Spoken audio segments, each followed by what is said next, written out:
അപ്പോൾ മറ്റ് റിസോർട്ടുകളിൽ നിന്ന് വ്യത്യസ്തമായിട്ട് ഇവിടെ താമസിച്ചാൽ, നമുക്ക് പാർക്കാൻ ചന്ദനത്തോപ്പുകളിൽ താമസിച്ചാൽ നമുക്ക് കിട്ടാവുന്ന ബെനിഫിറ്റ്സ് എന്തൊക്കെയാണ്? അപ്പൊ ഞങ്ങളുടെ പ്രൊജക്ട് എന്ന് വെച്ച് കഴിഞ്ഞാൽ 5 ഏക്കറിൽ 1460 ചന്ദനമരങ്ങൾക്കിടയിൽ 90 റിസോർട്ടുകളാണ്.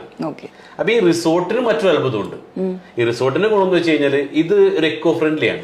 അതായത് ഒരു ഇതിന്റെ ടോപ്പ് കണ്ടിട്ടുണ്ടാവും അല്ലെ, ഒരു ഓവൽ ഷേപ്പിലാണ്, ഒരു റൗണ്ടിന്റെ പകുതി വെച്ചിട്ട് ഇതിന്റെ ടോപ്പ് കംപ്ലീറ്റ് ഒറിജിനൽ ഗ്രാസ് ആണ് ചെയ്തേക്കുന്നത്. പിന്നെ ഇതിന്റെ ബോട്ടം സൈഡില് മഡാണ്.